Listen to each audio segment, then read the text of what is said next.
प्राध्यापक शेषराव मोरे सर, मी यांना विनंती करतो की त्यांनी त्यांच्या विषयास सुरुवात करावी.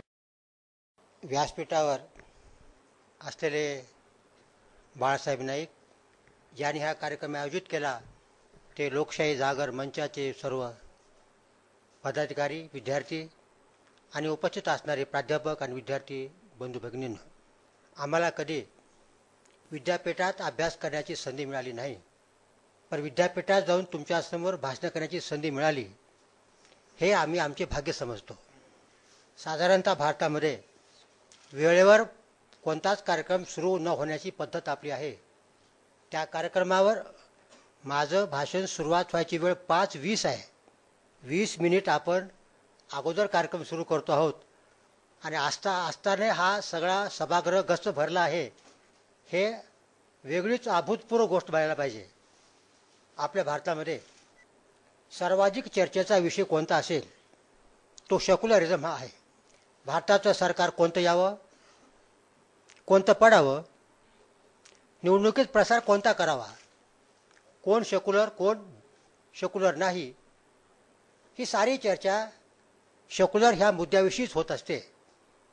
प्रत्येकजण भारतातला कोणत्या पक्षाचा असो, धर्माचा असो, आज मानित आहे की मी सेक्युलरच आहे. मात्र सेक्युलर म्हणजे काय, सेक्युलरिझम म्हणजे काय, या मात्र कुणाचीच एक वाक्यता नाही. सेक्युलरिझमचा अर्थ असा आहे, म्हणजे स्वरूप असं आहे की राज्याचं धर्माविषयी धोरण कोणतं असावं. म्हणजे राज्य म्हणजे काय आणि धर्म म्हणजे काय हे दोन समजून घेणं म्हणजे तो शब्द समजून घेणं होय. राज्याचा अर्थ असा आहे घटनेमधला की लोकसभा, केंद्रीय मंत्रिमंडळ, न्यायसंस्था, सर्व राज्य सरकारं, सर्व स्थानिक संस्था, महापालिका, विद्यापीठं, ग्रामपंचायत, कायद्यानं स्थापन झालेल्या साऱ्या संस्था ह्याला राज्य म्हणतात कलम 13 नुसार. तेव्हा ह्या राज्याचं धोरण कोणतं राहावं धर्माबद्दल, म्हणजे सगळं त्यामध्ये विद्यापीठ आलं, ग्रामपंचायत आले. आता धर्म म्हणजे काय, सेक्युलरिझम म्हणजे काय विचारलं तर कोणी सांगेल तुम्हाला सर्व धर्मसंभाव त्याचा अर्थ आहे. कोणी म्हणजे धर्मनिरपेक्षाचा अर्थ आहे, धर्मसहिष्णुतेचा अर्थ आहे, साऱ्या धर्माला सारखं वागवावं असाही अर्थ आहे, किंवा राज्याला धर्म नसतो असे अनेक अर्थ आपण देतो. हे वाद होण्याचं कारण असं आहे, यातला धर्म शब्द आहे त्याचा अर्थ काय. प्रत्येक जण धर्माचा अर्थ आपल्या मनाने घेत असतो. असं मांडण्यात आलं आहे की सेक्युलर शब्द भारताच्या घटनेत 1976 साली इंदिरा गांधीने आणला. ते आता प्रास्ताविक दाखवलं वाचून आता इथे संविधानाचं, त्याच शब्द आहे सेक्युलरिझम. हा शब्द 76 साली पहिल्यांदा इंदिरा गांधींनी घटना दृष्टिकोन आणला असं म्हटलं जातं. असं म्हटलं जातं खरं आहे, पुढं असं याच्यापूर्वी हा शब्द संविधानात नव्हता असं म्हटलं जातं. सारे ग्रंथ पहा तुम्ही, राज्यशास्त्रामध्ये हे शिकवतात. सगळे ग्रंथ असेच आहेत. पूर्वी 76च्या पूर्वी भारताच्या घटनेत शब्द नव्हता. इंदिरा गांधींनी घटना दृष्टिकोन तो आणला. जणू काय त्यानंतर भारत सेक्युलर झाला अशी पद्धत वाढण्याची पद्धत आहे. त्यामुळे परिणाम काय झाला की याच्यापूर्वी सेक्युलर नसल्याच्यामुळं सेक्युलरचा अर्थ घटनेत काय आहे हे बघण्याच्या फंदात कुणी पडलंच नाही. वास्तविकता ही आहे, भारताची घटना ज्या अगदी 19 नोव्हेंबर 19 आपली आली अंमलामध्ये, त्या दिवसापासून शब्द सेक्युलर घटनेत आहे. तो प्रास्ताविकच नाही, घटनेच्या आतमध्ये आहे. आतमध्ये कुठे आहे, आपल्या घटनेत 6 कलम असे आहेत 25 ते 30 पर्यंतचे, ते मूलभूत हक्कामधले आहेत. त्यात हेडिंग असं आहे, धर्माच्या स्वातंत्र्याचा हक्क तो दिलाय आपल्याला घटनेनं, तो या 6 कलमामध्ये आहे. यातलं कलम 25 सर्वात महत्त्वाचं आहे. या कलम 25 मध्ये सेक्युलर शब्द आहे. जिथं असा पाहिजे तिथं शब्द तो नुसता शब्द धर्म तिथं सेक्युलर नाही, त्याचा स्पष्ट अर्थ होईल असा आहे. त्याच कलमात धर्मसुद्धा आहे. त्या धर्माचा अर्थसुद्धा घटनेमध्ये अगदी स्पष्टपणे होईल असा दिलेला आहे. म्हणजे सेक्युलर शब्द घटनेमध्ये आहे, धर्मशब्द घटनेमध्ये आहे, ते एकाच कलमामध्ये आहे, ते प्रमुख कलमामध्ये आहे. पुन्हा असं असताना धर्माचा सेक्युलरचा अर्थ काय होतो हे घटना न बघता प्रत्येक जण आपल्या मनात सांगत असतो. धर्म म्हणजे काय, राजाचा अर्थ बघितला आपण. धर्म म्हणजे आपल्याकडे व्याख्या अशी आहे ती महाभारतातली फार प्रसिद्ध व्याख्या आहे. जो करतो धारण समाजाचा तो धर्म होय. म्हणजे कल्याण, प्रगती, समाज एकत्र ठेवणं, जो कोणी करतो तो धर्म होय. ह्या व्याख्याचा आपल्याला काय फायदा होतो? कारण धारणा कशाने होते ही व्याख्यात नाही आहे. आताची भारताची घटना, आपले विद्यापीठ, हे कार्यक्रम कशासाठी आहे? तुमचं काय तर कल्याण व्हावं यासाठी राहतं, धारणा व्हासाठीच राहतं. म्हणजे धारणा कशाने होते हे ठरवायचं कसं? ते ठरवायचं कुणी? समजा कल्याण होत नसेल तर बदलायचं कोण? तेव्हा ह्या व्याख्येला व्यवहारात काहीच अर्थ नाही. महाभारताचा शब्द व्याख्या आलेले आहेत, जो धारण करतो समाजाचा धर्म होय. याचा अर्थ महाभारतात जो काय धर्म सांगितलेला आहे तो तुम्ही पाळा, तुमचं कल्याण होईल असा अर्थ आहे. म्हणजे गीते तो धर्म आला, याचा अर्थ काय? गीतेचा धर्म पाळा, गीतेत सांगितला धर्म पाळा, तुमचं कल्याण होईल. आपल्या मनानं कल्याण होतं का नाही तपासाचा अधिकार नाही. आपण ठरवायचा धर्म अधिकार नाही, ठरवून दिला धर्म तो अगोदरच, धर्मग्रंथामध्ये आहे तो. तो धर्म समजून घेऊन वागा, तुमचं कल्याण होईल असा त्याचा अर्थ आहे. तेव्हा इस्लाम सांगतो की दिन पाळा. दिन म्हणजे अरबीतला धर्म झाला आपला. तर त्या दिनचा अर्थ इस्लाम धर्म असा होतो. जेव्हा बायबल सांगतो की तुम्ही रिलिजन पाळा, त्याचा अर्थ ख्रिश्चन धर्म होतो. तेव्हा प्रत्येकाचा धर्म वेगळा आहे. धर्म म्हणजे कर्तव्य, धर्म म्हणजे प्रेम, धर्म म्हणजे निसर्ग धर्म, सृष्टी धर्म, प्राणी धर्म, मनुष्य धर्म, विज्ञान धर्म, राष्ट्रधर्म. अहो, धर्माचे किती अर्थ आहेत? धर्म हा शब्द सुटा तुम्हाला सापडत नाही, त्याला अर्थ ओळखत नाही. धर्माच्या पहिलं जोडून किंवा नंतर धर्माच्या शब्द असावाच लागतो, जोड शब्द. म्हणजे आता राष्ट्रधर्म, निसर्ग धर्म, इस्लाम धर्म, हिंदू धर्म, वैदिक धर्म, म्हणजे धर्म पुढं आधी इस्लाम आला. दुसरा शब्द आहे की आता पुढं तुमचं धर्मराज्य, धर्मग्रंथ, धर्मगुरू, धर्मध्वज हे सुरू करा असं. म्हणजे भाग किंवा पुढं धर्म असेल तरच त्या शब्दाला अर्थ प्राप्त होतो. नुसता धर्म शब्द तुम्हाला काही देत नाही. मी म्हणालो धर्म पाळता काय? उत्तर काय देणार? हो म्हटलात. कोणता धर्म? कसला धर्म? निसर्ग धर्म धर्मच आहे, प्राणी धर्म धर्मच आहे. तेव्हा धर्म हा इतका मोघम शब्द आहे, जगातल्या साऱ्याच गोष्टी त्यात येतात. शिल्लक काही उरतच नाही. निसर्ग धर्म सहित येतं सगळं, सृष्टी धर्म, देवधर्म सगळंच येतं. धर्म कोणता विशिष्ट सांगा तुम्हाला.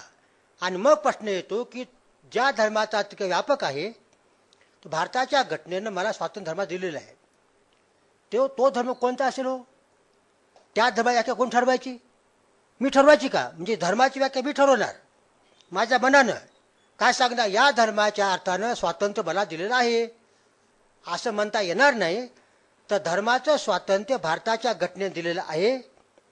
तेव्हा भारताच्या घटनेत धर्माचा कोणता अर्थ आहे समजून घ्यावा लागेल. आणि तो अर्थ भारताच्या घटनेत 25 कलमात दिला आहे. तो अर्थ कोणता समजून घेणं म्हणजे तो अर्थ समजून घेणं आहे. आता आपण 25 कलमाचा अर्थ समजून घेऊ. 6 कलम आहेत घटनेमध्ये. फक्त आपलं हे व्याख्यान एकाच कलमावरती आहे, का बाकीच्या कलम उच्चारायला वेळ नाही आपल्याला. 25 कलम अतिशय सोपं आहे. ते खरं म्हणजे जसं आता वास्तविक म्हटलं ना तसं ते म्हटलं पाहिजे. प्रत्येकाने पाठ ठेवलं पाहिजे. तरुण मुलाकरता फार आवश्यक आहे. हे सेक्युलरिझम म्हणतात तर काय प्रकार आहे? धर्म स्वातंत्र्य कोणतं आहे समजून घ्यायचं असेल तर त्यामध्ये 25 म्हणजे 2 उपकलम आहेत. 25(1) आणि 25(2). 25(1) असं म्हणतं की धर्म तुम्हाला पाळता येतो, स्वातंत्र्य प्रत्येकाला हक्क आहे धर्म श्रद्धा ठेवण्याचा, धर्माचरण करण्याचा, धर्मप्रसार करण्याचा, परंतु ते पुढील 4 गोष्टीच्या अधीन राहून होईल. 4 गोष्टी कोणत्या आहेत? धर्म पाळण्यासाठीच्या 4 अटी आहेत. सब्जेक्ट 2 असं करून केलेलं आहे पुढं. ते 4 गोष्टी समजून घ्या म्हणजे धर्म किती पाळता येतो समजेल तुम्हाला. पहिली अट आहे कायदा सुव्यवस्था. कायदा सुव्यवस्थेच्या विरोधात धर्म पाळण्याची भारताच्या घटनेची परवानगी नाही. कायदा सुव्यवस्था म्हणजे काय? समजा आता अमरनाथ यात्रा असते, यात्रेला जाणं नक्कीच, मंदिराला जाणं नक्कीच धर्म आहे. पण तिथं जात असताना अतिरेकाचा हल्ला होतो म्हणून जम्मू काश्मीर सरकार तुम्हाला जाऊ देत नाही. तिथं नोंदणी करावी लागते तुम्हाला.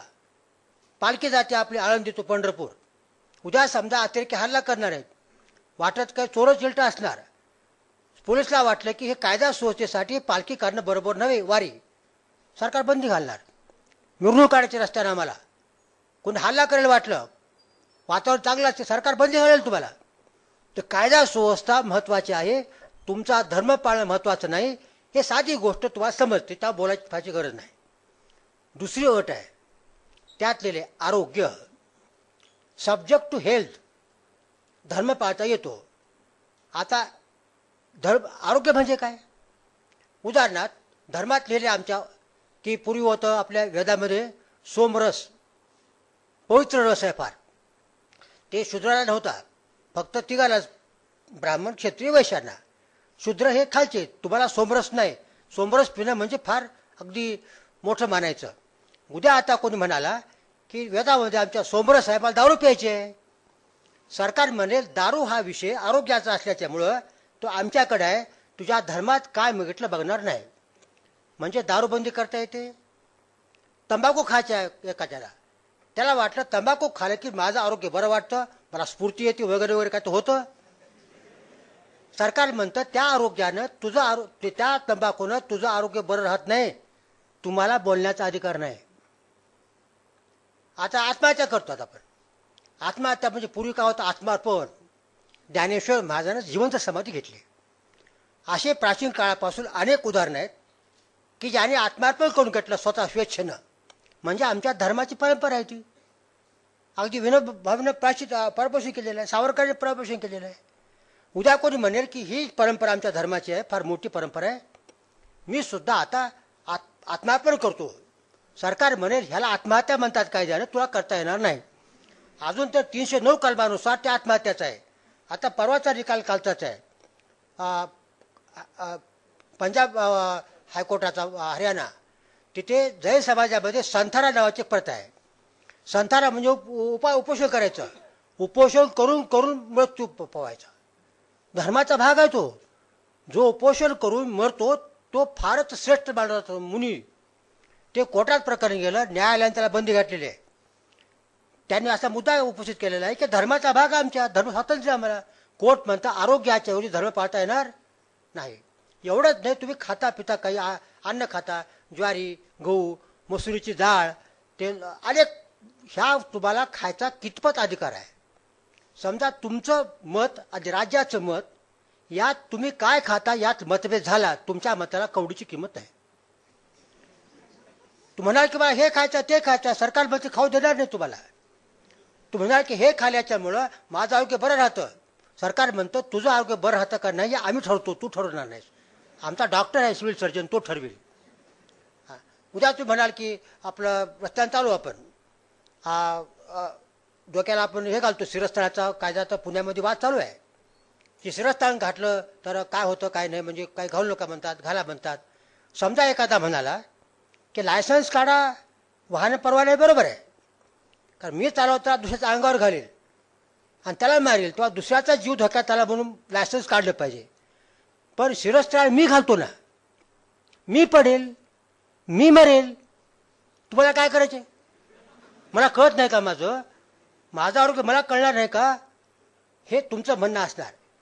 आता घटना असं म्हणते नाही, तुला मरता येणार नाही, कारण अरे पोऱ्या किंवा मुला, तुला 9 महिने 9 दिवस आईच्या पोटात असताना फुकट दवाखान्यात औषध दिलेली आहेत. नाही टाळ्या मारू नका, कारण भाषण लांबेल 20 मिनिटं. तुझं बाळातपण सरकार दवाखान्यात फुकट केलं आहे. सगळे डोस पोलिओचे घरी आणून दिलेले आहेत. 5 वर्ष 10 वर्ष अर्ध्या तिकिटात फुकट प्रवास दिलेला आहे. सगळं शिक्षण सरकारने फुकट दिलं आहे. आता तुला कसं मरता येईल? तुला वाढवलं कोण? बापाने आईने नाही, समाजाने वाढवलं. मला मरण्याचा हक्क नाही. आता पुण्यामध्ये डेंग्यूचे 7 पसरले, तर असा कायदा केला महापालिकेनं. आपलं काय चालू आहे बरं काय, सब्जेक्ट टू हेल्थचं एक उदाहरण सांगेल बरं काय, समजून घ्यायला. तर डेंग्यू होऊ नये म्हणून घरी उघडं पाणी ठेवायचं नाही. मग टायरमध्ये, फुलदाणीमध्ये उघडं पाणी ठेवला तर तुमच्या घरी महापालिकेचे लोक येतील, सापडलं तर तुम्हाला 1,000 दंड पहिल्या दिवशी होईल. आणि सगळे महापालिका अधिकारी गेले, काही संकुलामध्ये गेल्यानंतर मग तिथं तपासलं, मग पंचनामा केला. मग आता ते लावल्यावर दंड करामध्ये, महामालमत्ता करामध्ये. दुसऱ्या दिवशी आले दुसऱ्या संकुलात, त्याने अडवलं, आमच्या घरी यायचं नाही. हो, आम्हाला आमच्या घरी पाणी डास चावेल, आम्हाला चावेल ना, तुम्हाला चावणार आहे का? आम्ही मरू, तुम्हाला काय करायचे? राजा म्हणतो तुला डास चावू न देण्याचा हक्क आहे, डाव चावू देण्याचा हक्क नाही आहे. आपल्याला रोगी न होण्याचा हक्क आहे, रोगी पडण्याचा हक्क नाही. आपल्याला जीवन राहण्याचा हक्क आहे, मरण्याचा हक्क नाही. तुमचं आरोग्य चांगलं आहे का वाईट आहे हे ठरवायचा तुम्हाला अधिकार नाही, राजाला अधिकार आहे. दोघात मतभेद झाला नाही तर ठीक आहे, तेव्हा आरोग्य हा विषय तुमच्या धर्मातून काढून घेतलेला आहे, राज्याला दिलेला आहे. तुम्ही काय खावं, गहू का तांदूळ, कोणतं गहू का बीट घेतला आपण, मीठ आयोडयुक्त खाल्लं पाहिजे असा कायदा केला सरकारनं. तुम्हाला काय करायचं, आम्ही खातो कसलं मीठ. सरकार म्हणते नाही, तुझी काळजी आम्हाला आहे. एकदा हे लोक जन्माला असतो की मरेपर्यंत सरकार दवाखाना आमची काळजी राहते. तेव्हा लक्षात घ्या, आरोग्य हा विषय तुमच्या धर्मातून बाद करण्यात आलेला आहे.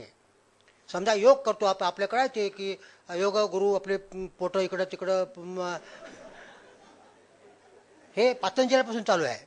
यातनं सगळं काय रोग बरे होतात. जर सरकारला वाटलं की योग करण्यातून श्वास म्हणा, प्राणायाम म्हणा, काय करायचे ते तुमचं आरोग्य बरं होत असेल असं वैज्ञानिक दृष्ट्या सिद्ध झालं तर राज्य हे शाळा कॉलेजमधून योगाचे क्लासेस सुरू करील. पण जर वैज्ञानिक दृष्ट्या असं सिद्ध झालं डॉक्टराकडून की हा योगानं काही बरं होत नाही, उलटं वाईट होतं, योगावर ते सरकार बंदी घालील. असं घडलं अलाहाबादमध्ये, वाराणसीमध्ये. एक बाबा तिथं प्रवचन करतो आहे आणि सगळ्याला बोलवतो असे की काही पैसे लावून शुक्रवारी गुरुवारी वाराणसी, शुक्रवारी अलाहाबादला. आणि तो म्हणतो एकच मंत्र म्हणा तुम्ही, ओम नमः शिवा, ओम नमः शिवा, असं 2 मिनटं, 3 मिनटं, 5 मिनटं, तासभर म्हणायचं. जसं वाढत गेलं तसं मग सगळे ब्लड प्रेशर, मधुमेह, कॅन्सर सगळे रोग बरे होतात. एक जण कोर्टात गेला, अलाहाबाद कोर्टामध्ये, म्हणाला हे सगळं खोटं आहे. मग नेमलं कोर्टाने एक समिती, डायरेक्टर ऑफ हेल्थ UPचे, एक कोर्टाचा अधिकारी, एक सामाजिक कार्यकर्ता, सांगितलं जा तुम्ही या सर्वांना भेटा आणि तुमचा खरं तो बरा झाला का विचारून माहिती द्या. मुद्दा क्रमांक 1. 2, हे तुम्हाला सरकारला मान्य आहे का वैज्ञानिक दृष्ट्या. ते सगळ्याकडे गेले, पण ते होते सगळ्यांची, तुमचं कसं हो, आमचे ब्लड प्रेशर बरा झाला, मधुमेह बरा झाला, कॅन्सर बरा झाला, सगळे हो मिळाले. कळलं 100% लोक काय सांगितलं की त्यांचे सगळे रोग बरे झाले. दुसऱ्या मुद्द्यावर हे राज्याला मान्य नाही. अलाहाबाद हायकोर्टानं ओम नमः शिवाय जाहीरपणे बोलायला बंदी घातलेली आहे. हे सगळे कोर्टाचे निकाल आहेत. तेव्हा मुद्दा असा आहे, जे स्वातंत्र्य धर्माचं दिले आपल्याला म्हणतो आपण, ते नक्की किती जण आहे हे समजून सांगायची गरज आहे. जुनी जी पिढी आहे आता गेलेत 50-60च्या पुढं, त्यांच्यावर प्रभाव धर्माचा आहे. त्यांना मी काय बोलतो नीट समजणार नाही, तुम्हाला समजतं म्हणून म्हणलं. तरुण मुलं असं बोलताना म्हणून मोकळे असतात हे. तेव्हा धर्माचं स्वातंत्र्य किती आहे तर आरोग्य नावाचा प्रकार धर्मातून बाद करण्यात आलेला आहे. ह्या सगळ्याचे काय उदाहरण घेतले तुम्हाला. आता तिसरा मुद्दा आहे मॉरॅलिटी, नीतिमत्ता. त्याच्यापेक्षाही पुढचा आहे नीतिमत्ता, म्हणजे माणसाने माणसाशी कसं वागावं, चांगलं काय वाईट काय, योग्य काय अयोग्य काय हे ठरवणं म्हणजे नीतिमूल्य आहे. म्हणजे सगळं समाज व्यवस्था, राज्यव्यवस्था सगळं चाललं मध्ये. लग्न कसे करावेत, बायका किती राहाव्यात, कसं करावं, सगळ्या प्रकारचे नीतिमूल्य आले. हा नीतिमूल्य हा विषय धर्मातून काढून घेण्यात आलेला आहे. हीच अधोरेखित करा. सगळे धर्मगुरू असे म्हणतात, सगळेच लोक धर्मगुरूच काय सगळेच, माझा धर्म मला नीतिमूल्य शिकवतो बोलतात की नाही. कसं वागावं, काय वागावं, चांगलं काय वाईट काय, न्याय काय, संबंध कसे राहावेत माणसाचे, हे आमच्या धर्मात शिकवलेलं आहे. सांगू तुम्हाला, माझा धर्म नीतिमूल्य शिकवतो हे घटनाबाह्य विधान आहे, हे सांगण्याची गरज आहे. नीतिमूल्य हा विषय धर्मातून काढून घेतला राज्यानं. आणि माणसाने माणसाशी कसं वागावं हे आता तुमचा धर्म ठरणार नाही. किती कर्नाटकामध्ये एका मंदिराच्या भोवती नग्न फिरायची पद्धत आहे, अगदी पुरातन काळापासून. आणि स्त्री आणि पुरुष दोघंही नग्न फिरतात. आणि आमच्या धर्माचा भाग आहे म्हणतात हजारो वर्षापासून. एकदम कोर्टामध्ये गेला आणि म्हणाला की हे अनैतिक आहे, नीतिमूल्याच्या विरुद्ध आहे. त्यांनी मुद्दा असा काढला की आमच्या धर्माचा भाग आहे, नीतिमूल्य कसे राहतात आम्ही धर्मात लिहिलेलं आहे. कर्नाटक हायकोर्टाने त्याला बंदी घातलेली आहे. आज अनेक धर्मामध्ये नग्न दिगंबर वगैरे राहायची पद्धत आहे. कोर्ट त्याला मान्यता देणार नाही. बायका किती कराव्या, पूर्वी होतं 2 बायका 4 बायका, हे आता बंद झालेलं आहे. म्हणजे लग्न कसं करावं, केव्हा करावेत, वय काय राहावं, 12 वर्ष का 13 वर्ष वाद व्हायचे टिळक काळामध्ये. आता 18 वर्ष मुलीचं, 21 वर्ष मुलाचं करता येणार नाही. आमच्या धर्मामध्ये लिहिलेलं आहे 12 वर्ष. धर्म बाजूला ठेव. नीतिमूल्ये. आज आपल्याकडं एका पुरुषाला 1 पत्नी असं आपला कायदा आहे, नीतिमूल्याचा भाग आहे. उद्या असं गृहीत धरा की महायुद्ध झालं, 3रं समजा होणार नाही झालं, कल्पना करू, आणि त्यात पुरुष मेले. सैनिक बहुतेक पुरुष असतात आणि संख्या निम्मी झाली पुरुषाची भारतामध्ये आणि दुप्पट झाली स्त्रियांची. तर काय प्रकार होईल. धारणा करायच्या धर्माच्या आपल्याला. तर एका पुरुषाला 2 बायका करणं सक्तीचं कायदा सरकारचा होईल की नाही. आणि 2 बायका म्हणजे आज 1 पुन्हा 4 वर्षाला 1 असं नाही होणार. ह्या बाजूला 1 त्या बाजूला 1 एकाच मंडपात व्हावं लागेल तुम्हाला. आणि पुन्हा दोघीशी कसं वागावं, कोणता दिवस कुणाकडं, कुणावर किती प्रेम करावं, ते कसं मोजावं, हे सगळं सरकार कायदे करेल. आणि समजा असं करूया, आता अलीकडं मुली नको म्हणताय सगळेजण आणि गर्भपात करून घेतात मुलीचा. आणि असं करून समजा संख्या मुलीची निम्मी झाली आणि दुप्पट झाली पुरुषाची, तर काय होईल वाटते तुम्हाला कायदा. त्यावेळेस 2 पुरुषामध्ये 1 पत्नी लागेल आणि मग सगळे दिवसात ठरवून देणार तुम्हाला पूर्णपणानं. मग आपल्याला द्रौपदीला 5 पती होते हे कामाला पडेल. अशा प्रकारे सगळे नीतिनियम सगळे तुमच्या धर्मात ते पूर्णपणे वाद करण्यात आलेले आहेत. आमचे सगळे नीतिमूल्य, समाजव्यवस्था, राज्यव्यवस्था पूर्वी धर्मानं व्हायची. मनुस्मृतीमध्ये सगळं लिहिलेलं आहे, कसे वागायचे, काय वागायचे, व्यवसाय कुणाचे किती राहणार सगळे. आता ते वागणार का तुम्ही, ते आता सगळं बंद झालेलं आहे. आता स्वातंत्र्य, समता, बंधुता ही त्रिमूल्याच्या आधारे समाज उभा टाकणार आहे. लोकशाही आता वाचतो आपण, वाचायचं जायचं काय, नवी मूल्य आली. धर्मशास्त्रानं दिलेली सगळीच मूल्य आता बाद करण्यात आलेली आहेत. तुमच्या भारताचं आता जे काय तुमचं ठरणार आहे नीतिमूल्य, ते धर्म ठरणार नाहीत. धर्म म्हणजे कोणता, धर्मशास्त्र आधार धर्म असतो. धर्मशास्त्र काढून घ्या तुम्ही सगळेच, अगदी रामायण, महाभारत, गीता, मनुस्मृती, वैदिक कोणत्या सगळ्या स्मृती, कुराण, बायबल, धर्म नावाचा कोणता शिल्लकच उरणार नाही. त्याला आधार पाहिजे कोणता तरी. धर्मात काय म्हटले, आधार कोणता आहे, शास्त्र आधार आहे का नाही. धर्मग्रंथ काढून घेतले तर सारेच धर्म जगातले दोरी तुटलेल्या पतंगासारखे हवेत तरंगू लागतील. तेव्हा धर्म जर काढून टाकले, भारतीय घटनेनं धर्म सगळे बाद केलेले आहे धर्मग्रंथ माणसानं वागायसाठी, तेव्हा नीतिमूल्य हा विषय तुमच्या धर्मातून बाद करण्यास सब्जेक्टिव्ह मॉरॅलिटी लक्षात घ्या. धर्मातली नीतिमूल्य नव्हत. समजा असा शब्द असेल तर काय अर्थ होईल, धर्मातल्या नीतिमूल्याच्या अधीन राहून धर्म पाळा, ह्याला म्हणतात विसंगत बोलणं परस्पराच्या. तेव्हा कायदा सुव्यवस्था, आरोग्य, नीतिमत्ता ह्या तिन्हीच्या अधीन राहून धर्म पाळला पाहिजे. अजून एक चौथा आहे, ते आहे दुसऱ्याचे मूलभूत हक्क. हे चौथं काय प्रकार आहे. आता हक्क कोणत्या सगळं पाहायला पाहिजे घटनेमध्ये, आपण सोडून देऊ. फक्त सांगतो एकच तुम्हाला प्रकरण फक्त, म्हणजे दुसऱ्याचे हक्क कोणते असतात ते घटनेतले. बंगालमध्ये सरकार मार्क्सवादी बहुतेक काळ होतं, अनेक काळ वर्षपर्यंत. ते सरकार तो धर्माच्या विरोधीच आहे थोडंसं. तिथल्या सरकारने संध्याकाळी 9 ते सकाळी 6 पर्यंत ध्वनिक्षेपक सर्वत्र बंद करायचा आदेश काढला, रात्री झोप मोठी म्हणून. तिथली मशिदीचे लोक कोर्टामध्ये गेले. फुल बेंच बसलं कलकत्ता हायकोर्टाचं 99 साली 1900. मुद्दा असा होता, आम्ही सकाळी 5 वाजता मशिदीवर जे देतो ध्वनिक्षेपकावरनं ते आजान असते, नमाज नसतं. आजान म्हणजे काय, आजान म्हणजे प्रार्थनेला या वेळ झाली आहे, नमाज पडली जात नाही दोन्ही शपकावरती एकत्रित आहे त्या सर्वांनी एकत्र यावं एकाच वेळेला. जसं आपण घंटी वाजवतो लहानपणी आपण घंटी होते बघा आमच्या शाळेमध्ये घंटी वाजली की सगळे मुलं पाठायचे प्रार्थनेला. आता कॉलेजला काय केव्हा कोणी येतं आता नाही लागू वगैरे होते.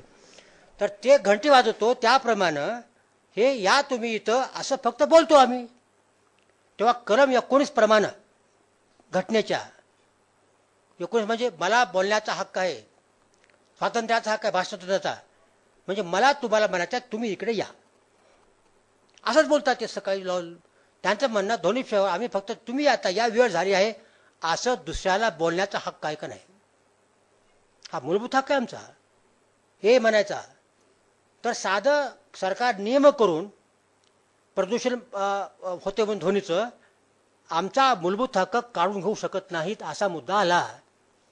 निकाल लागला फुल बेंचचा कलकत्ता हायकोर्टाचा.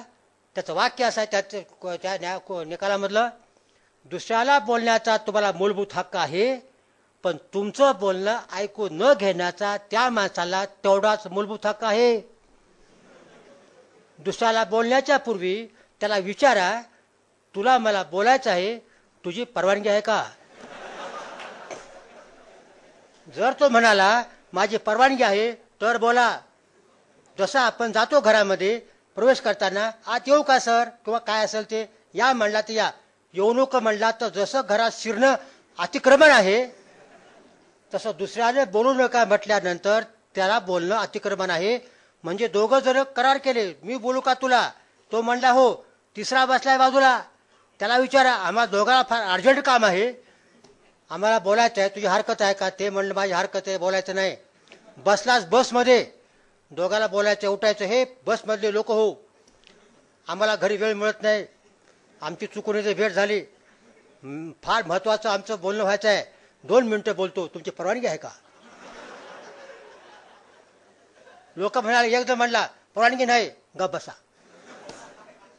तर दुसऱ्याचं तुमचं बोलणं ऐकून घ्यायला सुद्धा दुसऱ्याला विचारायला पाहिजे तुम्हाला. हा कलकत्ता हायकोर्टाचा आणि तो पंग गेला सुप्रीम कोर्टामध्ये त्याला अपील केलं. सुप्रीम कोर्टानं सांगितलं तुम्ही श्रोत्यांना कैदी श्रोते बनवू शकत नाही can not make public A captive evidence. कैदी श्रोते ऐका माझं चालणार नाही. पोलिसांना ध्वनिक्षेपकाची द्यायचा परवानगी अधिकार नाही आहे. प्रत्येकाला दुसऱ्याचं बोलणं न ऐकून घेण्याचा शांत बसण्याचा चिंतन करण्याचा झोपण्याचा वाचण्याचा हक्क आहे मूलभूत. हे निकाल आहे तो मग सुप्रीम कोर्टात गेलं. सुप्रीम कोर्टाने हाच निकाल पक्का केला आणि बंगालचा निकाल सर्व भारतात लागू केला. आता संध्याकाळी 10 पासून सकाळी 6 पर्यंत ध्वनिक्षेपक वापरता येत नाही हे निकाल आहे. तेव्हा मुद्दा काय त्याला 25(1) प्रमाणे subject to law order public health and morality आणि अदर्स फंडामेंटल राईट्स या 4 अटी पाळून प्रत्येकाला आपला धर्म प्रोफेस म्हणजे मनात बाळगण्याचा प्रॅक्टाईज आचरण करण्याचा आणि प्रोपगेट हा दुसऱ्याला सांगण्याचा हक्क राहील समान. आता एवढं केल्यानंतर तुमचा धर्म किती शिल्लक होणार तुम्ही विचार करा. हे भारतात सांगितलं जात नाही. सगळ्या जवाहरलाल नेहरू विद्यापीठापासून नांदेडच्या विद्यापीठापासून सगळे ग्रंथात दिलेले ना अभ्यासाला विषय सगळ्यांनी चुकीचं ठेवून ठेवलेलं आहे. धर्माचा असा तर घटनेत दिलेला आहे तो तपासून बघा. सुप्रीम कोर्ट तेच म्हणतं हायकोर्ट तेच म्हणतं. तेव्हा 4 अटी आता तो शब्द वापरला ना त्याच्यामध्ये धर्म शब्द नाहीच आहे. शब्द इंग्रजीत घटना आहे आणि ते शब्दाला काय आपण रिलिजन RELIGION. आता ह्याचा अर्थ कसा घ्यायचा तर कायद्याचा अर्थ काढण्याची पद्धत आहे विशिष्ट प्रकारची. एखादा शब्द असेल त्याचा अर्थ कसा घ्यावा त्याचा पहिला नियम आहे. त्या कायद्याच्या डेफिनेशन क्लॉजमध्ये तो शब्द असेल तर त्याच अर्थाने तो घ्यायचा. आता विद्यापीठ कायदा आहे. विद्यापीठ कायद्यामध्ये समजा असेल व्हाईस चान्सलर म्हणजे काय त्यात लिहिलेलं असते. काउन्सिल त्यात लिहिलेलं असते. तर त्या कायद्यामध्ये तो शब्द असेल तर तोच घ्यायचा. भारताच्या घटनेत हा शब्द नाही आहे. रिलिजन उपयोगाला पडत नाही. दुसरा नियम असा आहे जनरल क्लॉजेस ऍक्ट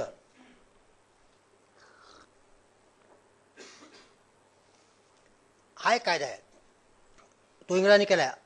1897चा कायदा आहे तो. त्यामध्ये शब्द दिलेत अनेक.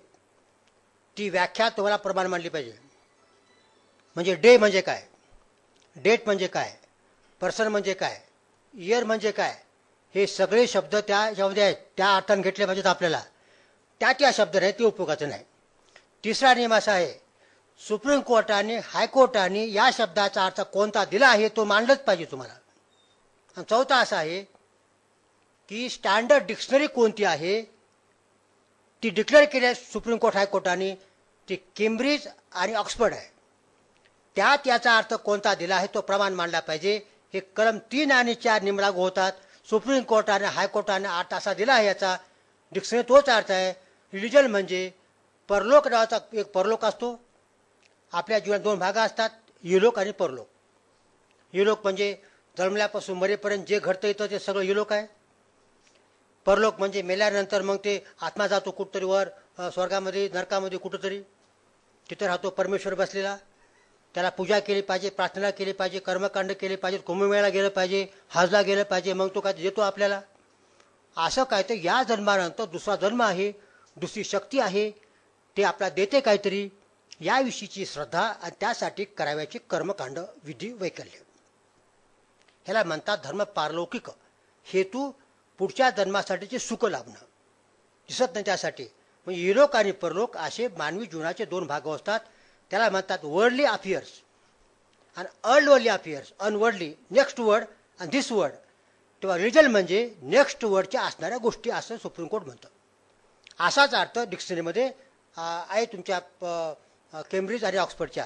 हाच अर्थ त्यांनी घेतलेला आहे.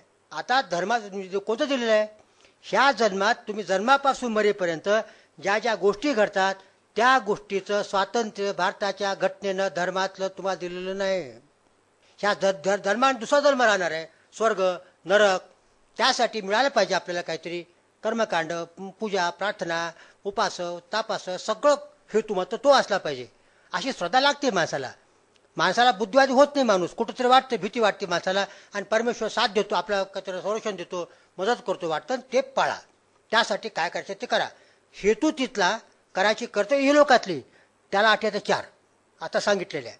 हे झालं 25-1.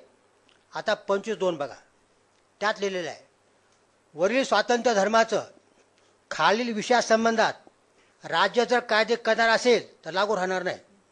आता विषय बघा, 1 political, 2 economical, 3 financial and other secular activities, असे 4 गट दिलेले आहेत. हे 4 विषयामध्ये कायदे करायचा राज्याला संपूर्ण अधिकार राहील. तो अधिकार त्यांनी वापरताना धर्मात काय म्हटले, कुणाच्या 25-1 मध्ये काय म्हटले, तुमचा धर्म कोणताही पाहिलं जाणार नाही. आता पॉलिटिकल घ्या. पॉलिटिकल म्हणजे राजकीय.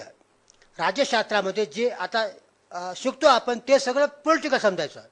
म्हणजे राजा कसा राहावा, प्राईम मिनिस्टर कोण राहावा, भारताची घटना संसदीय राहावी का पार्लमेंटरी राहावी का अध्यक्षीय राहावी, मतदान राहावं का मतदान राहू नये, खासदाराला अटी कोणत्या राहाव्यात, कायदे कसे करावेत, हे राज्याविषयी सर्व जे काही आपलं पूर्ण आज खरं म्हणजे सगळं जीवन तिथंच आहे आपलं सगळं. केंद्र सरकार, राज्य सरकार, लोकसभा, न्यायालय हे राजकीय राहतं ना, ते आतापर्यंत ठरायचं माझ्या धर्मानं. मनुस्मृतीमध्ये राजा कसा राहावा वर्णन दिले. विष्णूचा अवतार असतो तो आपले राम. त्या साऱ्या धर्मामध्ये पूर्वीच्या धर्मात सांगितले राजा असा राहावा, असे कायदे राहावेत, तसं करावं. कुराण म्हणतं राजा खलिफा पाहिजे, त्याची नेमणूक अल्लाह करतं, आणि कायदे अल्लाहने करून दिलेले आहेत, ते कुराण हदीसमध्ये आहेत, ते फक्त पाळायचं काम करायचं. माणसाला कायदे करता येत नसतात. इस्लामनुसार laws are God made not man made. मनुष्याला फक्त ते कायद्याचा अर्थ काढणं एवढाच अधिकार आहे. पाकिस्तानच्या पार्लमेंटला कायदे करायचा अधिकार नाही. सरकार कुराणच्या विरोधामध्ये फक्त त्याचे नियम काय अधिकार आहे. असे देश आहेत 19 देश जगामध्ये. थोडक्यामध्ये राजकीय विषय आता थोडा धर्मामध्ये ते आता बाद केलेले आहे, तिथून काढून घेतलेले. आता निवडणुका आल्या, भारताची घटना आली, मतदान आलं, कायदे सरकार करणार, म्हणजे राजकीय असणारं तुमच्या धर्मातलं सारं बाद करण्यात आलेलं आहे, हे समजून घ्या. दुसरा आहे इकॉनॉमिकल आणि फायनान्शियल. 2 शब्दात काय फरक आहे, फार कच्चा आहे माझा अर्थशास्त्र, म्हणजे अभ्यास बी नाही आणि व्यवहार बी कच्चाच आहे.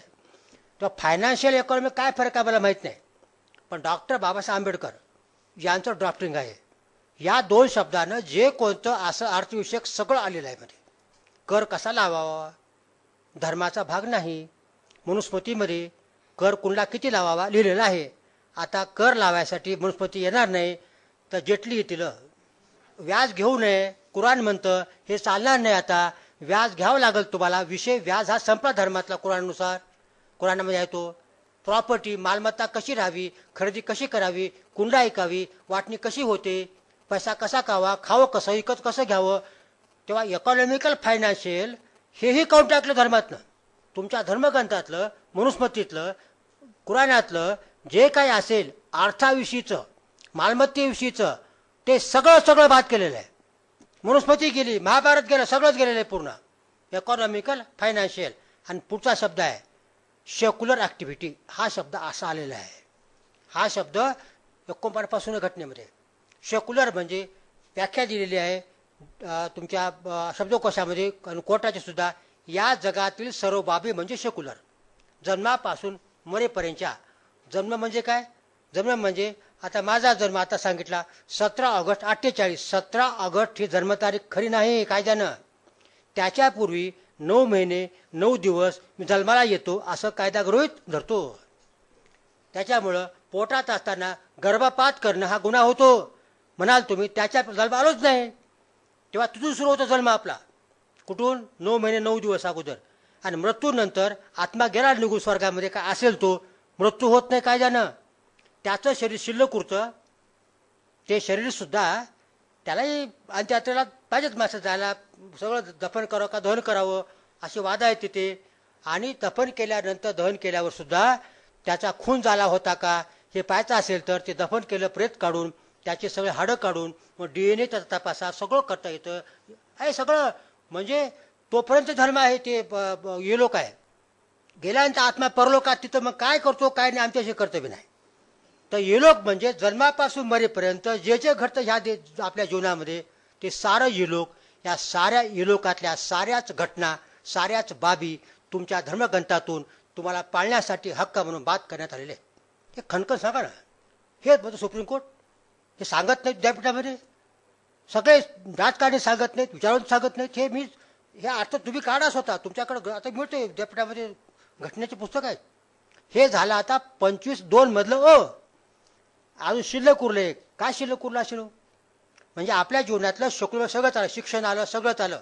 शुक्ल म्हणजे राजकारण केलं, अर्थकारण केलं. अजून एक बाब शिल्लक उरलेली आहे.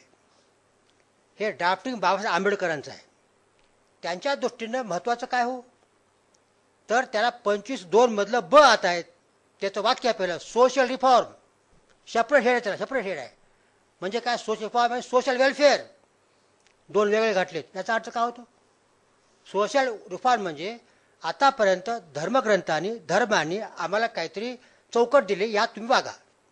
आणि मग समाज व्यवस्था तयार झाली, अन्याय तयार झाला, विषमता तयार झाली, स्त्रियावरती अन्याय आले. अशी एक समाज व्यवस्था धर्माने दिली आम्हाला. या सुधारणा करायची आम्हाला. म्हणजे धर्मग्रंथातल्या असणाऱ्या आज्ञा पाळायच्या नाहीत. त्या आज्ञेतून समाजाला मुक्त करायचं. याला म्हणतो आपण धर्मसुधारणा. म्हणजे येतो संबंध धर्माशी येतो. धर्म सुधारणा याचा अर्थ असा की धर्मात तुमच्या काय म्हटलं आम्ही बघितलं जाणार नाही. सोशल रिफॉर्म, समाजाची सुधारणा आम्ही करू.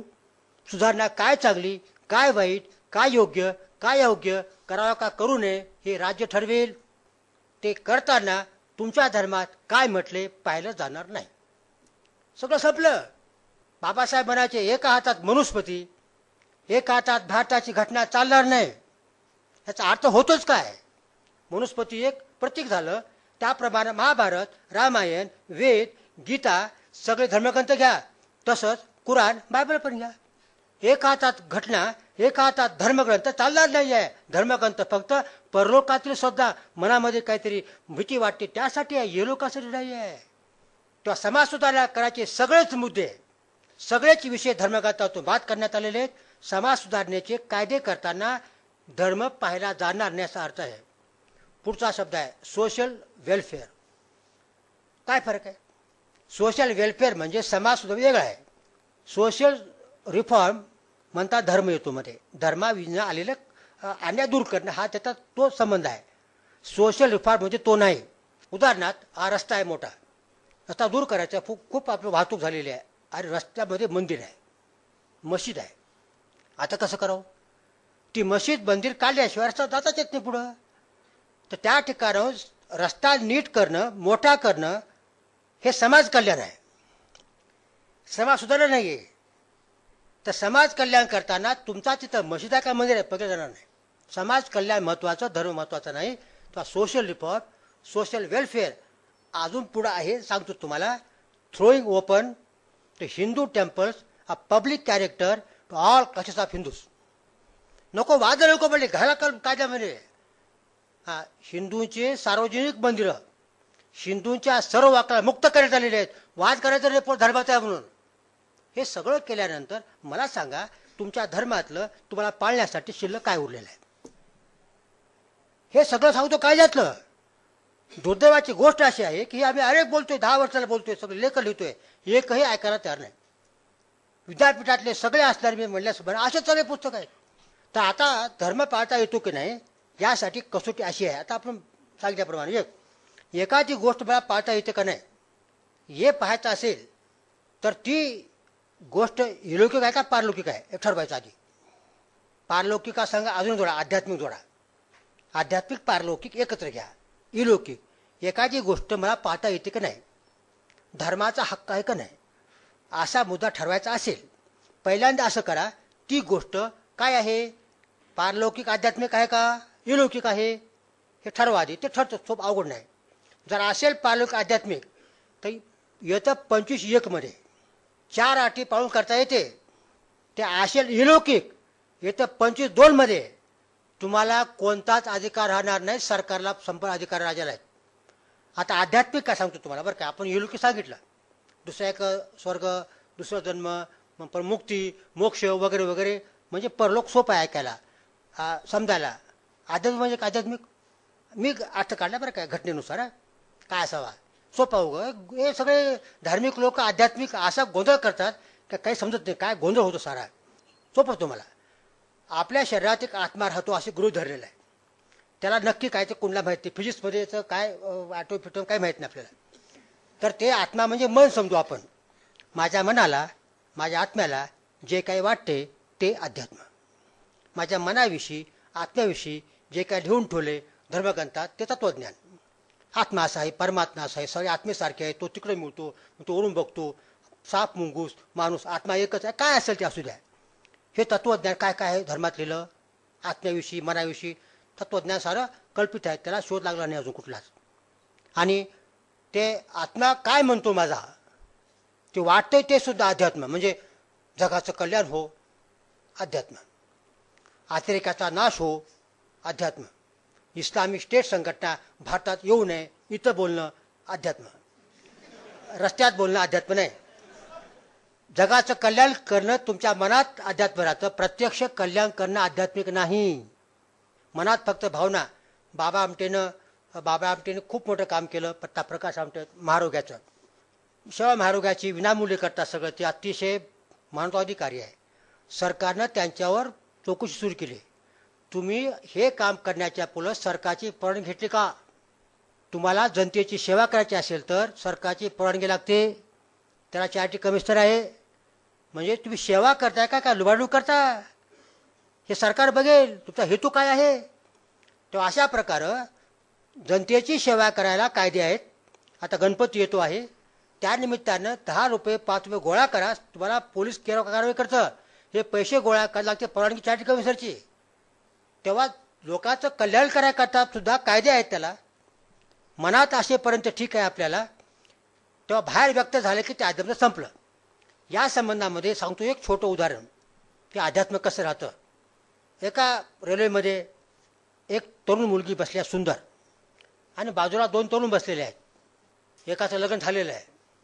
तिच्याकडे पाहता पाहतो म्हणतोय, मला अशी बायको मिळाली असती तर काय भार झाली असती. दुसरा लग्न झालेला नाही, तो म्हणतोय अशी मला बायको मिळेल हे परमेश्वरा वगैरे वगैरे.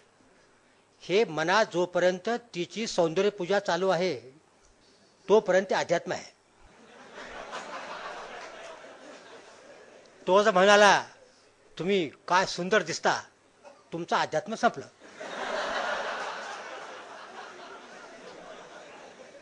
नुसतं बोललं नाही, तुम्ही नुसतं टक लावून पाहिलात तरी मार बसतो. कारण पाहणं युलोकातलं आहे, बोलणं युलोकातलं आहे. तुम्ही डोळे शांत करून काही करा, त्याला ते अध्यात्म आहे.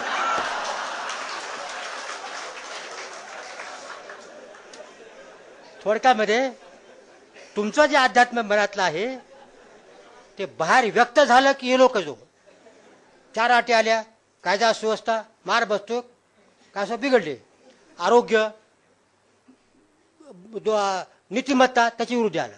दुसऱ्याचे हक्क, तू माझ्याकडं न बघण्याचा माझा हक्क आहे, मुलीचा हक्क आहे. ट्रक लावून न बघू देणं मुलीचा हक्क आहे. नीतिमत्तेच्या विरुद्ध येतं. थोडक्यामध्ये हे आध्यात्मिक पारलौकिक आहे, इलौकिक आहे, ठरवा आधी. आणि पारलौकिक आणि आध्यात्मिक असेल तर 4 अटी पाळून करता येईल. युलोकातली असेल तर तुम्हाला करण्याचा काहीच अधिकार भारताच्या घटनेत नाही. ते अधिकार सगळे सरकारला आहेत. ते कायदे केले तर तुमचे सगळं संपले. फक्त एकच गोष्ट युलोकातली अपवाद केलेली आहे पाळण्यासाठी धर्म म्हणून, ते म्हणजे शिखांचं कृपान धारण करणं अपवाद केलेलं आहे. दिले पुढं खाली ते लिहिलं आहे, शिखांचं कृपान धारण करणं, carrying and wearing kirpan by the Sikh deemed to religion within the meaning of 25(1). शिखांचं कृपान धारण करणं धर्म समजला जाईल असं लिहिलेलं आहे. याचा अर्थ समजून घ्या आता. म्हणजे कृपान हे बाळगता येतं की नाही धर्म म्हणून, हा मुद्दा आला. तुम्ही काय म्हणणार, कसोटी आपली कोणती आहे? हे कृपान कुठलं आहे? पारलौकिक आध्यात्मिक आहे, युलौकिक आहे? युलौकिक आहे. दिसतं, त्याला तीक्ष्ण धार असते, मारता येतं, ते विकत पैसे मिळतात तुम्हाला, म्हणजे युलौकिक आहे, वाद नाही. मग त्याला लागू होतो कायदा, शस्त्रबंदी कायदा लागू होतो. शस्त्र बाळगता येत नाही तुम्हाला परवानगीशिवाय. पण त्यांचं कृपान जाऊ नये. त्यावेळेचं परिस्थिती आहे, ते काय फाळणी, पंजाबमधल्या कत्तली, शिखांचं भारताकडून होणं, ते आपण जाऊ नये. कसं बनलं कलम नको आपल्याला, काय आहे ते बघू आपण. तर त्यानं अपवाद केलेला आहे. कृपान तुम्ही धारण करणार असाल तर धर्म समजला जाईल. म्हणजे युलोकातली गोष्ट फिक्टिशियसली, काल्पनिक दृष्टीनं त्याला युलोक परलोकात घातलेलं आहे.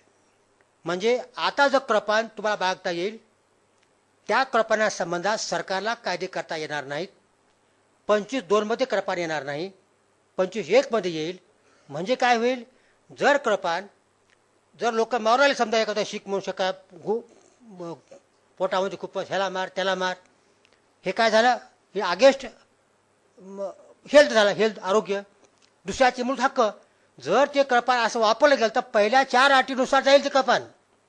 तेव्हा एकच फक्त गोष्ट युलोकातली, तुमच्या धर्मातली, धर्मग्रंथातली, ज्या धर्म म्हणतो तुम्ही ती पाळण्यास परवानगी आहे, ते म्हणजे शिखाचं कृपान.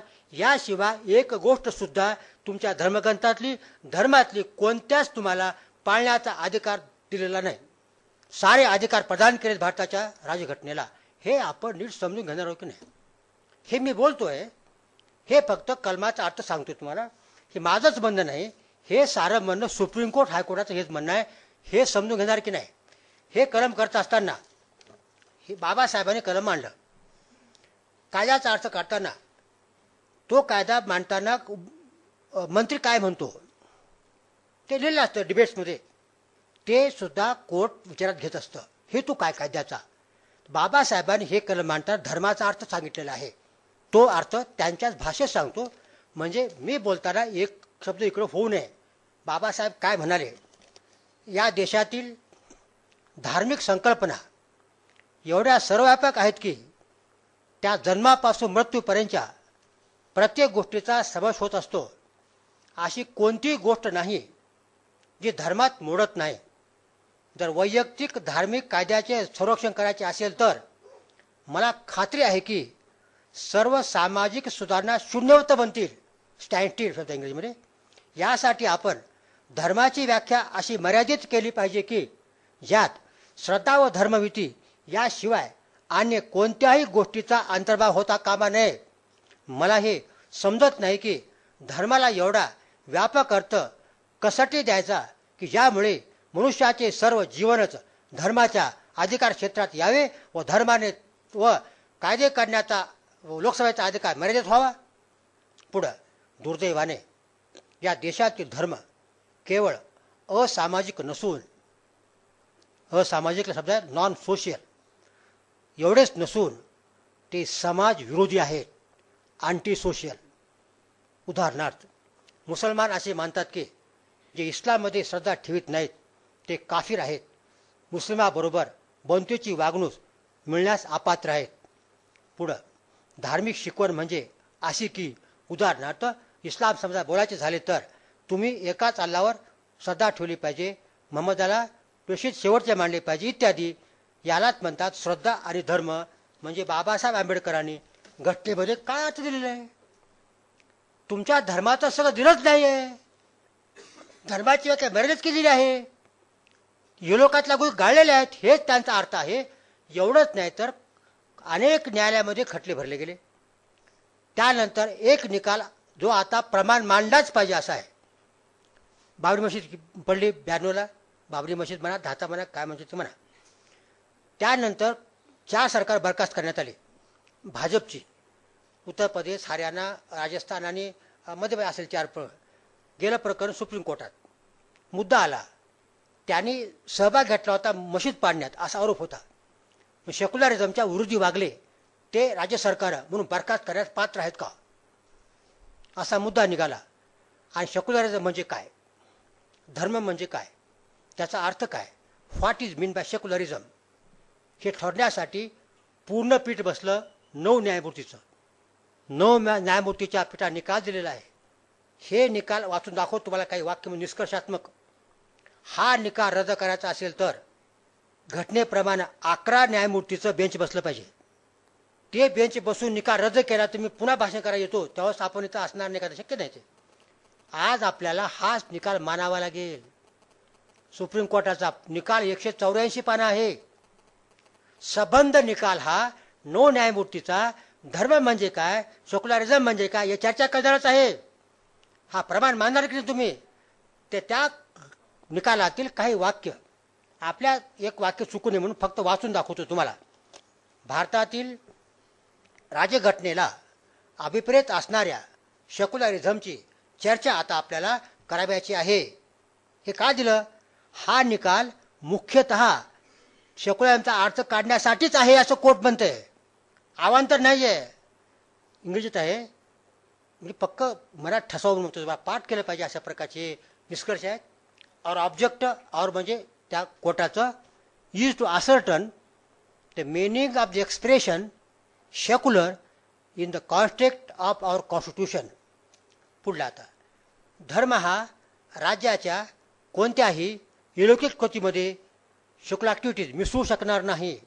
वस्तुतः अलौकिक गोष्टीवरील धर्माचे अतिक्रमण पूर्णतः प्रतिबंधित करण्यात आलेले आहे.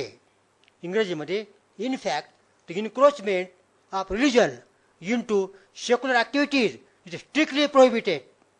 धर्मस्वातंत्र्य व धर्मसहिष्णुता ही फक्त आध्यात्मिक जीवनापुरतीच मर्यादित आहे, की जे जीवन अलौकिक जीवनापेक्षा पूर्णपणे वेगळे आहे. अलौकिक जीवन हे पूर्णतः मानवाचं राज्याच्या अधिकार क्षेत्रातील बाब आहे. Secular life falls in the exclusive domain in the affairs of the state. ज्या बाबी शुद्ध धार्मिक आहेत तेवढ्याच व्यक्तिपुरत्या ठेवलेल्या आहेत व सर्व अलौकिक बाबीचा अधिकार राज्याकडे देण्यात आलेला आहे. Matters which are purely secular म्हणजे ते म्हणजे religious are left to the individual and charge of the secular life of the man is taken by the state. थोडक्यात आता संपत आले तर 170 पान आहेत. थोडक्यात राज्याच्या अलौकिक बाबीमध्ये धर्म ही बाब गैरलागू आहे. In the short in the affairs of the state religion is irrelevant. राज्याच्या दृष्टिकोनातून व्यक्तीचा धर्म श्रद्धा ही दखल शून्य गोष्ट आहे. From the point of the view of the state the religion faith of belief of a person immaterial. राज्याच्या संदर्भात धर्माला स्थान नाही. In the matter of the state religion no place. Last तेव्हा सेक्युलरिझम म्हणजे व्यक्तीची धर्मश्रद्धा आणि त्याची अलौकिक व भौतिक जीवन याची फारकत करणारी संकल्पना आहे. Secularism therefore separates the religious faith personal to man from the material and secular aspect of the human life. दोन तुकडे करा आपल्या जीवनाचे. एक अलौकिक बाजूला, पारलौकिक आध्यात्मिक अशी रेषा काढा आणि धर्म तुमचा फक्त आध्यात्मिक पारलौकिक आहे, इलोकाचे क्षेत्र तुमच्या अधिकारातून काढून दिले राज्याला. इतका स्पष्ट स्वच्छ निकाल असताना, तर्काला पटणारा असताना आपल्याकडे मात्र हा मांडला चुका जात नाहीये. ही दुःखाची गोष्ट आहे. अनेक निकाल असे आहेत, त्यातले काही निकाल बावडी मशीद पडल्यानंतर ती सगळी जागा संपादन करण्यात आली. रावसाहेबांच्या काळामध्ये 2.77 एकर जागा होती ती. तिथं मग मंदिर मशीद बांधावं म्हणून अक्वायरी केली. त्यासाठी स्पेशल कायदा करण्यात आला, विशेष भूसंपादन कायदा संपादन करण्यासाठी, आणि ती अक्वायर केली. इब्राहिम खान नावाचा एक व्यक्ती गेला सुप्रीम कोर्टामध्ये गेली आणि दाखल केला याचिका. त्याचा दावा असा होता, तुम्ही भूसंपादन करत आहात, त्यात आमची मशीद गेली. मशीद अल्लाचं घर आहे, धर्माचा भाग आहे, ते संपादन करता येणार नाही असा मुद्दा काढला. आणि बेंच बसलं 5 जजचं. जस्टिस अहमदी प्रमुख, तो होते सरन्यायाधीश. 5 जजचा निकाल लागला. निकालाचे वाक्य फक्त अशा प्रकारचे आहेत, त्याचे निष्कर्षात्मक, की नमाज पढणं धार्मिक आहे, पण नमाज कुठे पडावी हे धार्मिक नाही. कारण नमाज पढण्यासाठी जागा लागते. जागा इहलोकातली आहे, परलोकातली नाही. भूमी इहलोकातली आहे, तेव्हा इहलोकामध्ये जमीन आहे. नमाज पढणं श्रद्धा धार्मिक आहे, प्रत्यक्ष नमाज पढणं धार्मिक नाही. ते जमीन इहलोकातली आहे, जमीन काढून घेतली, नमाज कशी पडणार? म्हणून संपादन करता येतो जमीन, सूत्रबद्धपणानं. दुसरं वाक्य असं आहे निष्कर्ष, नमाज मशिदीमध्ये पडावा हे धार्मिक आहे, मशीद कुठं राहावी हे धार्मिक नाही. त्याला जागा लागते, त्याला इमारतीला बांधकामाचे परवाने लागतात. तेव्हा अशा प्रकारचा निकाल प्रत्येक वेळेला कोर्ट म्हणतं, सेक्युलर का इहलोक, सेक्युलर आहे का परलोक आहे. अजून पुन्हा मुद्दा, बालाजी मंदिर आपल्याकडे सगळ्याला माहिती असेल, आता होईल तुमच्या तरुणात, त्याला पाहिजे तिकडे पुन्हा पारलौकी सुखासाठी. तर बालाजी मंदिर तिथं चालू आहे 300-400 वर्षापासून. तिथला पुजारी हा ब्राह्मण पुजारी आहे, अनेक शतकापासूनचा. आंध्र प्रदेश सरकारनं कायदा केला, AP इंडोमेट ॲक्ट 1996, आणि त्यानुसार तिथला पुजारी कोण राहावा हे नेमण्याचे अधिकार राज्याने आपल्याकडे घेतले. त्यासाठी मग गुरुकुल आलं, ते परीक्षा पास व्हायचं, त्याला मग 4था आयोग आला तेव्हाचा, पगार त्यानुसार. निवडासाठी स्टेशन बोर्ड आलं, त्याला मग पेन्शन आलं. जर जास्ती पैसे घेतले तर भ्रष्टाचार पब्लिक सर्वंट आला, कामाचे तास आले, अपॉइंटमेंट करणार कलेक्टर. आणि गुणवत्ता कोणती, त्याला मूर्ती श्रद्धा पाहिजे. म्हणजे हिंदूतला कोणताही राहू, मूर्ती श्रद्धा असणारा त्याला करता येईल, असा तो कायदा केला. तिथल्या पुजाऱ्यानं ते गेला कोर्टामध्ये. मग झालं हैदराबादचं कोर्ट, आदिवासी, मग सुप्रीम कोर्टामध्ये. आपण ते पुढचं बघू. त्याचा मुद्दा असा होता, पुजारी कोण राहावा हा धर्माचा प्रश्न आहे. तुम्हाला काय करायचे, पुजारी कोण राहावा आमचा हक्कात, तुम्ही हस्तक्षेप करता. परत बसलं मोठं बेंच 5 जजचं, त्यांनी निकाल दिला की पूजा कशी करावी हे धार्मिक आहे, पुजारी कोण राहावा, पुजारी हाच धार्मिक नाही. पुजारी म्हणजे माणूस आहे, माणूस इहलोकातला आहे. पूजा करणं म्हणजे काम आहे, काम इहलोकातलं आहे. त्या कामासाठी लागतो मोबदला, मोबदला इहलोकातला आहे. समजा लहान मुलाला तुम्ही 14 वर्षे वय आहे, 18 वर्षा कमी आहे, त्याला काम लावता येत नाही, त्याला कामाला लावताल तुम्ही, हे बेकायदा आहे. किती तास काम करावं ह्याला. तेव्हा पुजारी हा इहलोकातला आहे. पूजा कशी करावी, त्या मूर्तीला साडी कशी नेसवावी, मंत्र कसे म्हणावेत, तेलुगूमध्ये का संस्कृतमध्ये, हे तुम्ही ठरवा. तेव्हा पुजाऱ्याचा नेमण्याचा अधिकार सरकारला आहे. कायदा केला, तिथला पुजारी नेमतं सरकार. तेच आता लागू झालं आपल्या पंढरपूरला सर्वत्र. हे कुठून निघाले हे कायदा? तर अशा प्रकारे दुसरा अजून एक, केरळमध्ये तिथं ख्रिश्चन संस्था फार आहेत. चर्चेसला भरपूर प्रॉपर्टी आहे, भरपूर आहे त्या ठिकाणी.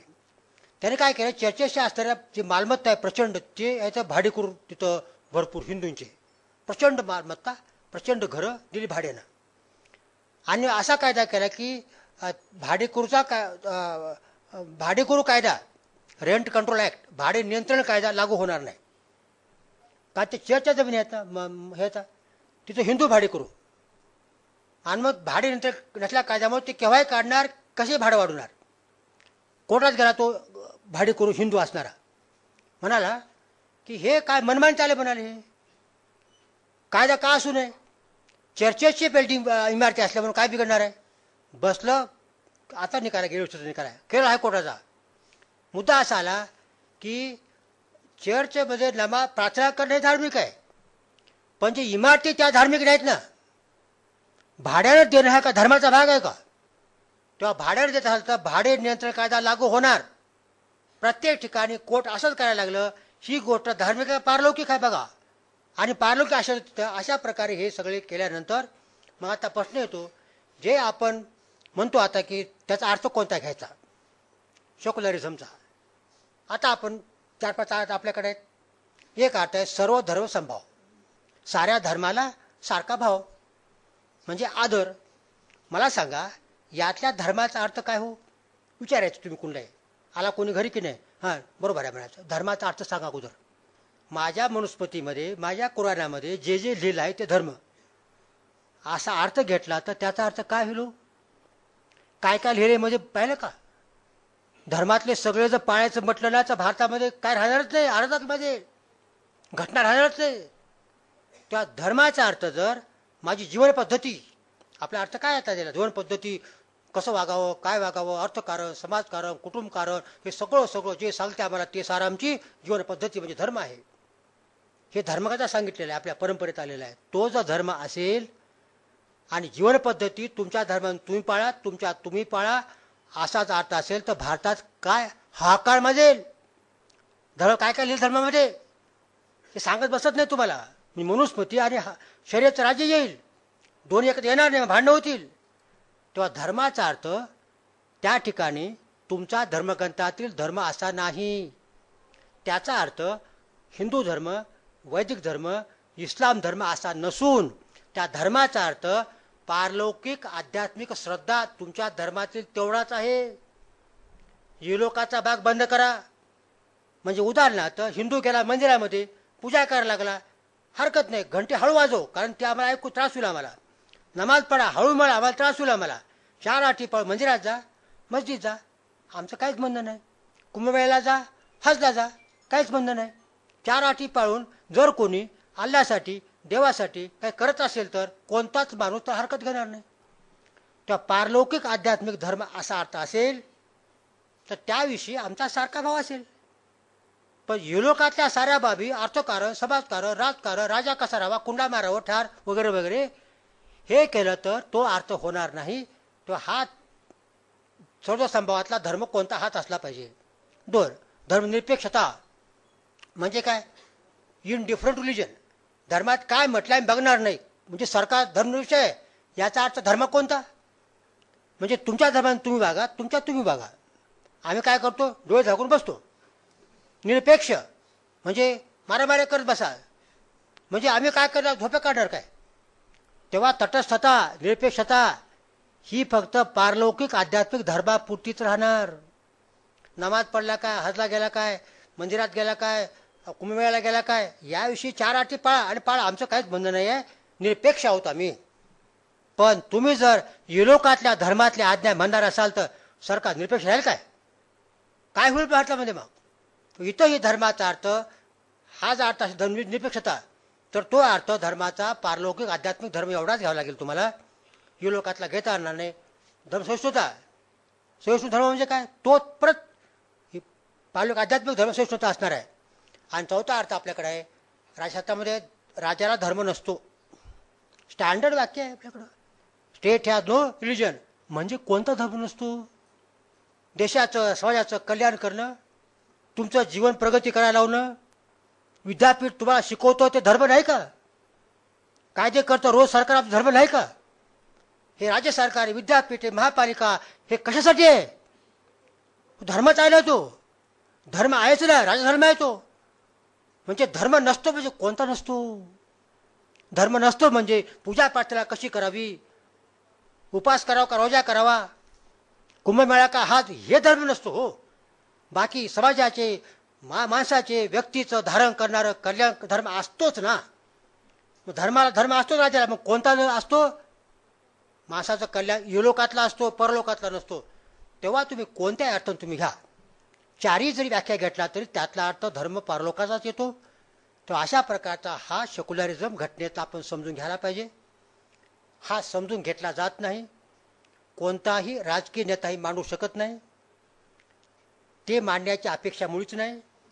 पण पुरोगाम विचारवंत जे असतात, प्राध्यापक असतात, अभ्यासक असतात, विद्यापीठाला पुस्तकं लावलीत तुमच्या, जवाहरलाल नेहरूपासून, पुण्याचं नाव घेत नाही, काही तर बोलतोय, नांदेडचं घेतो, नांदेड सगळीकडे चालू आहे. हे पाहतच नाही कोणी बघायला. म्हणजे सेक्युलरिझमचा अर्थ असा आहे की माणसाच्या धर्म फक्त परलोकाचा फक्त असा अर्थ आहे. हा 25 कलमाचा अर्थ मी तुम्हाला सांगितला. हा अर्थ तुम्ही समजून घ्या. हे माझा अर्थ बरोबर आहे की नाही ह्याच्यासाठी तुम्ही ते कलम वाचा, त्याचा अर्थ काढायचा प्रयत्न करा, त्यानंतर सुप्रीम कोर्ट निकाल वाचा. असे माझ्याकडे 50 निकाल आहेत. मी तुम्हाला 1 तासात मिटायचं म्हणून थोडक्यात सांगितलं. तुम्ही समजून घ्या आणि हे बरोबर आहे की नाही बघा. भारतातील धर्माच्या समस्या भांडणं मिटवायच्या असतील तर हाच अर्थ घेतला पाहिजे. लोकांना सांगितलं पाहिजे, लोक हो, तुमचा धर्म जो आहे तो परलोक अध्यात्मापुरता आहे. 4 अटी पाळून करा. युलोकासाठी राज्य सरकार जे राज्य कायदे करेल ते मानलेच पाहिजे तुम्हाला. हां, एवढं खरं आहे. जे काय चांगलं असेल ना युलोकातलं चालू राहील ना, त्याला धोका येण्याचं कारणच नाही. का सरकार सोडलं काय मूर्ख नाही चांगल्या गोष्टी मोडायला. जे काय चांगलं आलेलं आहे ते शिल्लक ठेवील, वाईट आहे मोडून काढील. पण एखादी गोष्ट जर आली समजा कायदे करताना हे माझ्या धर्मात ऐकाने चालणार नाही म्हणजे शिरस्थान घेतलं समजा, करावं का करू नये, वाद होतील की. पण आमच्या वेदामध्ये शिरस्थानचा उल्लेख नाही म्हणून करू नका, आमच्या कुराणामध्ये उल्लेख नाही, हे चालणारच नाही. माझ्या धर्मात अमका भाग नाही तमका भाग नाही, हे चालणार नाही. ते अधिकार राजाला सगळे आहेत असा समजून घ्या. हे सगळे तुम्ही तरुण मंडळी आहात. सगळ्या भारतामध्ये महाराष्ट्र पुरोगामी विचारशील म्हणतात आणि महाराष्ट्रामध्ये पुणे सर्वात विचारशील आहे, यात कुणालाच शंका नाही. त्या पुणे विद्यापीठ मग सगळ्यात विचारशील आलं आणि त्यातले तुम्ही सगळे एवढे जमलात ते विचारवंत, पुढचे विचारवंत आहात पुढच्या पिढीतले. तर माझं म्हणणं असं आहे की मी जे बोललोय ते याच्यावर 100% सध्या न ठेवता स्वतःहून तुम्ही अभ्यास करा. देशाला गरज आहे. एकही माणूस देशात मांडत नाही हा, कारण परवडत नाही कुणाला. तर आपण त्याचा अभ्यास करावा आणि हे समजून घ्यावं, लोकांना सांगावं. जो कोणी आला, कोणी नेता सांगण्यासाठी, प्राध्यापक विचारावं त्यांना की हे अर्थ सांगा आम्हाला, काय अर्थ आहे ते, आणि अशी चर्चा करून आपणही अभ्यासू बनावं असं माझी विनंती आहे. मला इथं बोलल्याबद्दल तुमचा अत्यंत आभारी आहे.